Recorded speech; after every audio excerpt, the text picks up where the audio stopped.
अब ये कंपनी तुमने पहले से बनाई हुई है, हम लोगों ने पहले से बनाई हुई है, जिसका डेट यहाँ पे क्या दिखा रहा है, लास्ट डेट पढ़िए 2027 ये दिखा रहा है ना। तो 31 मार्च 2027 में तो अभी हम चले नहीं गए हैं। करेंट डेट आज की क्या है, 19/5/2000 जो है 26 है। तो एंट्रीज तो इधर ही की होंगी भाई, 2027 में जाके एंट्री नहीं करेंगे हम, भविष्य की एंट्री थोड़ी ना होती है। तो ऐसी स्थिति में इसको सही करेंगे। और दूसरी चीज की बैंक से पैसा रिसीव कराना है कंपनी में, तो कैसे कराएंगे, ये दो चीज, ठीक है। तो दोनों ही का डिटेल सबसे पहले क्या करेंगे, अगर बैंक से पैसा रिसीव कराना है, सबसे पहले बाउचर में जाएंगे। कोई भी एंट्री बाउचर में ही जाके होती है, कोई भी एंट्री कहाँ जाके होती है, बाउचर में। तो कंपनी ऑलरेडी बनी होगी तब बाउचर में जा सकेंगे आप, ठीक है। तो कंपनी हमारी बनी हुई है शौर्य जनरल स्टोर, है ना।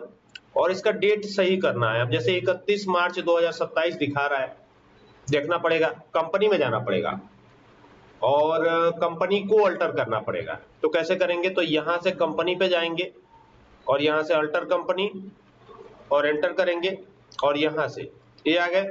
अभी देखिए यहां पर ये सही हो चुका है, देखिए ये सही हो गया है, ये देखिए, ये देख रहे हैं यहाँ पे क्या आ रहा है, बुक्स बिगिनिंग फ्रॉम, ये देखिए क्या आ रहा है 2026 आ रहा है। तो यानी इसे सही कर दिया गया है। अब वो लास्ट एंट्री हुई पड़ी रही होगी, तो इस वजह से यहाँ दिखा रहा है 31 मार्च 2027, ठीक है। अब हमको बैंक वाली एंट्री करनी है। वी बटन प्रेस करके बाउचर में चलेंगे। रिसीव करवाने के लिए कौन सा बाउचर होता है, पैसा रिसीव करवाने के लिए कौन सा बाउचर होता है, पैसा रिसीव करवाने के लिए कौन सा बाउचर होता है,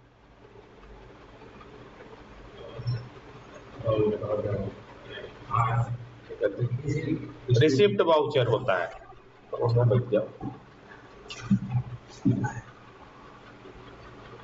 इसमें जाने के लिए शॉर्टकट की क्या होती है, हा? ये क्या लिखा है यार, लिखा है F6 प्रेस करके जाएंगे। आप कीबोर्ड से भी F6 दबा सकते हैं। अभी ये डेबिट क्रेडिट फॉर्मेट में आ रहा है। क्रेडिट किसको करते हैं, कैपिटल को करते हैं। कैपिटल का लेजर ऑलरेडी हमने बना रखा है, नहीं बनाया होगा तो बना लेंगे, एंटर कर लेंगे। यहाँ पे कैपिटल डालेंगे, कितना कैपिटल डाल दिया जाए, और बोलिए 8,790 रुपया। बड़ा सोच समझ के अमाउंट बोले, हो गया। अब ये हो गया। अब ये कैश में डाला जा रहा है, लेकिन यहाँ पे सवाल ये है कि बैंक से पैसा रिसीव होना चाहिए। तो आप यहाँ पे जाएंगे क्रिएट पे और एक बैंक का लेजर क्रिएट कर देंगे। कौन से बैंक से रिसीव होगा पैसा, SBI bank, state bank, STATE, state bank of India. ये हो गया। और ये किस में जाएगा, अंडर बैंक अकाउंट जाएगा। किस में जाएगा, बैंक अकाउंट। तो यहाँ बी प्रेस करते ही देखो बैंक अकाउंट आ गया ना, ये हो गया। अब यहाँ बैंक अकाउंट नंबर आपको डालना है, जो भी डालना है, ठीक है। तो मान लो SBI का ये बैंक अकाउंट नंबर, इसका IFSC कोड डालिएगा, ब्रांच नेम डाल दीजिएगा, जैसे मैं उदाहरण के तौर पर देवरिया कर देता हूँ, ठीक है। इसका एक स्विफ्ट कोड होता है। स्विफ्ट कोड जानते हैं क्या करता है, फॉरेक्स करेंसी को इंडियन करेंसी में कन्वर्ट करता है, ठीक है। तो स्विफ्ट कोड डाल सकते हैं, BSR कोड वगैरह डाल सकते हैं। यहाँ चेक अगर इश्यू करना है तो चेक की कॉन्फ़िगरेशन, तो फिलहाल हम चेक छोड़ दे रहे हैं, है ना। अब ये खाता किसके नाम से है, ठीक है। तो यहाँ पर मैं इसको जो है कंपनी के ही नाम से कर देता हूँ, शौर्य जनरल स्टोर, शौर्य जनरल स्टोर, ये हमने दे दिया, ठीक है। एंटर कर दिए, एंटर कर दिए, एंटर कर दिए, एंटर कर दिए, एंटर कर दिए। लास्ट तक आपको एंटर एंटर एंटर एंटर करते चले जाना है। और लास्ट तक जब एंटर कर लेंगे तो यहाँ आ गया ना, आ गया। और यहाँ नरेशन आता है। तो कितना पैसा रिसीव कराए हैं बताइए, तो कितना पैसा रिसीव कराया हो कंपनी, 8,700। तो यहाँ लिख देना 8,790 रिसीव्ड, RECEIVED इन कंपनी, ठीक है। हो गया, यही लिखा जाता है यहाँ पे। अब यहाँ पे जैसे ही एंटर किया हमने, सारी एंट्री करना हमारा बर्बाद हो जाएगा। देखो यहाँ पे जैसे ही आ रहे हैं तो ये क्या कह रहा है, ये देखो ये आए नीचे, ये देख रहे हो, कह रहा है कि the date can not be below the financial year beginning date. Financial year beginning date से बिलो है डेट आपकी। तो यहाँ पर आप अल्ट के साथ F2 प्रेस करेंगे और यहाँ देखिए 2025-26 वाला मैटर चल रहा है, इसको हटा दीजिए, यहाँ कर दीजिए 1/4/2026 और एंटर कर दीजिए, यहाँ कर दीजिए 31/3, खत्म होने वाली डेट डालेंगे 2027, ये हो जाएगा। और अब जो है ये एक्सेप्ट हो जानी चाहिए, एक बार चेक करते हैं। अभी भी देखिए ये बना हुआ है, ये देखिए, देख रहे हैं।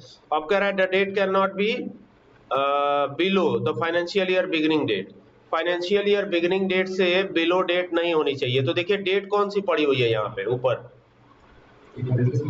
हाँ हमको तो 1 अप्रैल में एंट्री करनी है, तो यहाँ से F2 प्रेस कीजिए अब, और F2 प्रेस करके 1/4/2026 कर लीजिए, और जैसे ही कर लेंगे ना तो ये जो है एंट्री हो जाएगी, एक्सेप्ट हो गई। तो ये एंट्री थी, इसको देखना होगा, यहाँ से बाहर आ जाइएगा और बाहर आकर के K प्रेस कर लीजिएगा। कौन सी एंट्री थी, ये वाली सेकंड वाली एंट्री थी, ये आपको दिख जाएगी, यही रिसीव कराने वाली एंट्री है। तो अभी एक इसका एक बना लीजिएगा, ठीक है, ये बना लीजिएगा, ठीक है। बैंक ट्रांजैक्शन हो रहा है, बैंक ट्रांजैक्शन क्या हो रहा है, पैसा रिसीव कराया जा रहा है बैंक के थ्रू, ठीक है। ये एंट्री अगर डेट चेंज करके यही करना है तो यहाँ से कर लीजिएगा, यहाँ से भी, और रिसिप्ट वाउचर में ही मान लीजिए एंट्री करनी है, तो रिसिप्ट वाउचर में केवल रिसीव करने का काम होगा, पैसा रिसीव करने का, ठीक है। और यहाँ से डेट चेंज करने के लिए F2, और यहाँ पे डेट चेंज करते हैं 1/5 कर देते हैं, 1 मई, ठीक है, क्या कर देते हैं 1 मई 2026, ठीक है, एंटर कर दिया।